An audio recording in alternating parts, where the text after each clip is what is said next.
بسم اللہ الرحمن الرحیم۔ لو دوستو، آج 4 ربیع الاول اور پہلا دولت والا پیر آ گیا ہے۔ آپ سب دوستوں نے مل کر ہاتھ کی انگلیوں میں 33 مرتبہ اس عمل کو کرنا ہے، اور جو آیت کریمہ یا جو بھی آپ کو اس میں صورت کا عمل بتایا جائے گا، آپ نے ضرور کرنا ہے۔ انشاءاللہ عز و جل اس کا خاص فائدہ آپ کا انعام اعمال میں اضافہ اور آپ کی جائز خواہشات کو پورا کرنا۔ السلام علیکم ورحمۃ اللہ وبرکاتہ۔ درود السلام، اللہم صلی علی سیدنا و مولانا محمد معدن الجود والکرم وبارک وسلم وصلی علیہ۔ ربیع الاول ہو اور پیر کا دن آ جائے۔ پیر کا دن تو ویسے بابرکت دن ہے، اور ولادت بسعادت مصطفیٰ صلی اللہ تعالی علیہ وبارک وسلم ہے، یعنی مہینہ بھی وہ ہے اور دن بھی آ گیا ہے۔ سب سے پہلے تمام دوستوں نے پیر کا دن ہو سکے تو روزہ رکھ لیا کریں۔ پیر کا دن روزہ رکھے، جمعرات کا دن روزہ رکھے۔ نبی پاک صلی اللہ تعالی علیہ وبارک وسلم ان 2 دنوں میں روزہ رکھنا پسند فرماتے۔ ہو سکے تو نوافل یعنی نفل روزہ رکھنے کی عادت بنا لیں۔ اول آخر درود پاک پڑھیں۔ درود پاک پڑھنے کے بعد اپنے ہاتھ کی انگلیوں پہ 33 مرتبہ یا محمد، اس میں محمد صلی اللہ علیہ وسلم پڑھیں۔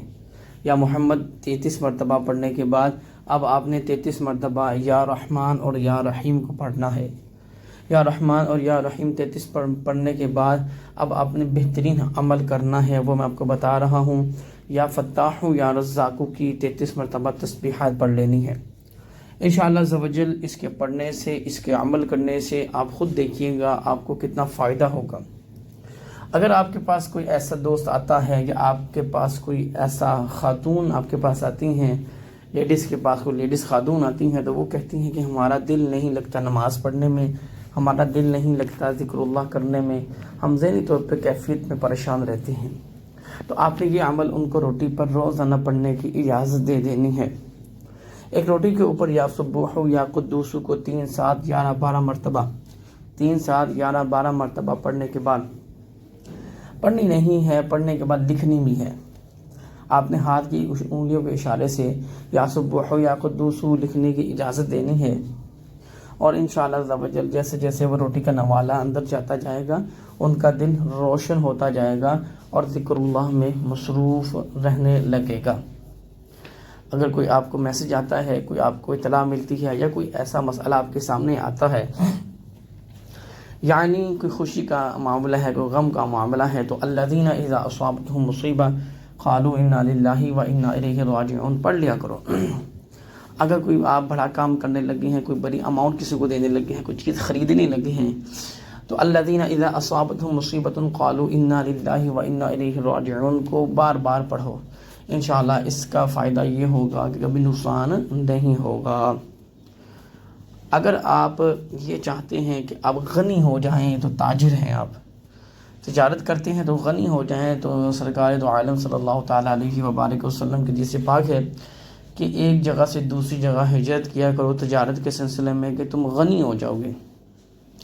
پھر نبی پاک صلی اللہ تعالیٰ علیہ وبارک وسلم کی ذات کثرت سے درود پاک پڑھنا، احادیث پاک پر غور کرنا، اس کو اپنانا، اس پر عمل کرنا، اور سنتوں پر عمل کرنا اپنانا، اس سے بھی آپ کے رزق میں وسعت ہوگی۔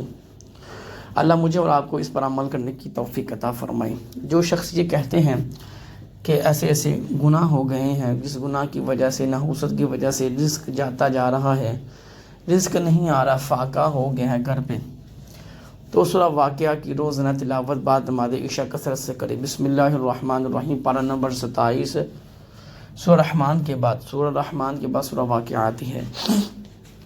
اذا وقعت الواقعہ لیس لوقعتها کاذبۃ خافضۃ رافعہ اذا رجت الارض رجا وبست الجبال بسا فکانت هباء منبثا۔ سورہ واقعہ کو مکمل پڑھنی ہے، 3 صورتوں پر مشتمل ہے۔ انشاءاللہ عز و جل بعد نماز عشاء روزانہ پڑھنے سے کبھی فاقہ نہیں ہوگا، احادیث پاک سے ثابت ہے۔ اگر کوئی شخص یہ چیز اس کے دل میں خوف ہے، ڈر ہے کہ میری قبر میں اندھیرا رہے گا، تو وہ بعد نماز عشاء تبارک الذی بیدہ الملک وہو علی کل شیء قدیر، سورہ ملک پارہ نمبر 29 میں مکمل 2 صورتوں پر مشتمل ہے۔ اس کو پڑھے انشاءاللہ عز و جل اس کی قبر روشن رہے گی۔ بعد ہماری عشاء پڑھنے کا معمول بنا لے، کبھی مس نہ کریں۔ جو میرے بھائی، جو میری بہنیں یہ کہتی ہیں کہ دل میں سکون نہیں ہے، دل بے چین رہتا ہے، بعد نماز فجر بغیر کسی سے بات کیے سلام پھیرنے کے ساتھ قل هو اللہ احد اللہ الصمد لم یلد ولم یولد ولم یکن لہ کفوا احد کو مکمل پڑھیں اور سورہ یاسین کی تلاوت کریں 7 مرتبہ، انشاءاللہ عز و جل اس کی برکات حاصل ہوں گی۔ اگر کوئی شخص یہ چاہتا ہے کہ اس کے پاس دولت کا ڈھیر لگ جائے تو وہ بھوکے کو کھانا کھلانا شروع کر دے، یعنی 2 روٹی اپنی والدہ یا اپنی بہن یا اپنی بیوی کے ہاتھ کی، یعنی ہاتھ کی روٹی بنی ہو، بیلنے کے ساتھ نہ ہو، وہ 2 روٹی بعد نماز مغرب تقسیم کر دے، یعنی کسی اپنے ہمسائے کی طرف بھیج دے، کوئی غریب ہے، کوئی مسکین ہے، 2 روٹی اور سالن۔ یہ معمول ہے، آپ کو پتہ ہوگا کہ پہلے کے دور میں یہ معمول چلتا تھا، تو ان کے گھر میں کبھی رزق کی تنگی نہیں ہوتی تھی، دولت برستی تھی۔ تو آپ سب نے یہی کام کرنا ہے، 2 روٹی سالن روزانہ کسی اپنے محلے میں جو اس حقدار ہیں اس چیز کے، تو ان کو روزانہ اچھی روٹی بنا کر ان کو روزانہ اچھا سالن پیش کریں، انشاءاللہ عز و جل اس کی برکت سے اللہ تعالیٰ آپ کو رزق اور دولت میں نواز دے گا۔ جو شخص مقدمے میں پریشان ہے یا وہ یہ چاہتے ہیں کہ مجھے دشمنوں کی ٹینشن ہے، پریشانی ہے، تو باوضو جب وضو کریں گے تو وضو کے دوران یا قہارو یا قہارو یا قہارو کو پڑھتے رہیں، اس کے علاوہ بھی یا قہارو کی تسبیحات کرتے رہیں، انشاءاللہ عز و جل دشمن سے بھی حفاظت رہے گی، کوئی کسی کو اغوا نہیں کر سکے گا۔ عموماً بچے اغوا ہو جاتے ہیں تو بچوں کو بھی یہ اسم پڑھنے کی اجازت ہے، تو بچوں کو یہ اسم سکھائیں کہ بیٹا یا قہارو اسکول سے نکلتے ہوئے، کالج یونیورسٹی سے نکلتے ہوئے اس کو پڑھیں، انشاءاللہ تعالیٰ کبھی کوئی اغوا نہیں کر سکے گا۔ تو تمام دوست احباب ایک بار غور سے سن لیں، جو بھی گفتگو میں نے آپ کے ساتھ کی ہے قرآن اور احادیث کے مطابق کی ہے، اس پر عمل کرنے کی کوشش آپ کیجیے گا، انشاءاللہ عز و جل اس کے فضائل اور فضیلتیں حاصل ہوں گی۔ اگر کوئی بیمار ہے تو 7 مرتبہ سورہ فاتحہ کو پڑھ کے پانی میں دم کرے، انشاءاللہ عز و جل اللہ شفا عطا فرمائے گا۔ تو اگر یہ چاہتا ہے کہ کبھی وہ کسی چیز میں ناکام نہ ہو، تو نبی پاک صلی اللہ تعالیٰ علیہ وآلہ وسلم کا فرمان ہے، جس نے ہر کام بسم اللہ الرحمن الرحیم سے آغاز کیا وہ کام کبھی ادھورا نہیں ہوگا، کام جائز ہونا چاہیے۔ تمام دوست احباب اس پر عمل کرنے کی کوشش کریں، نماز روزے کی پابندی کرتے رہیں۔ اللہ تعالی ہمیں سچی توبہ کی توفیق عطا فرمائے، ہمارے صغیرہ کبیرہ گناہوں کو معاف فرمائے۔ ہماری فیملی کے ساتھ جڑیں، لائک شیئر سبسکرائب کریں، دعوالفرا وظائف کو آگے تک پہنچائیں، انشاءاللہ عز و جل اللہ تعالی آپ کو اس کا بہترین اجر عطا فرمائے گا۔ اجازت چاہتا ہوں، ملتا ہوں اگلی ویڈیو میں، انشاءاللہ عز و جل فیڈ بیک کا انتظار کروں گا۔ کمنٹ سیکشن پہ اور بہت سے میسج آتے ہیں، انشاءاللہ اس کا رپلائی بھی کیا جاتا ہے۔ وما علینا الا البلاغ المبین۔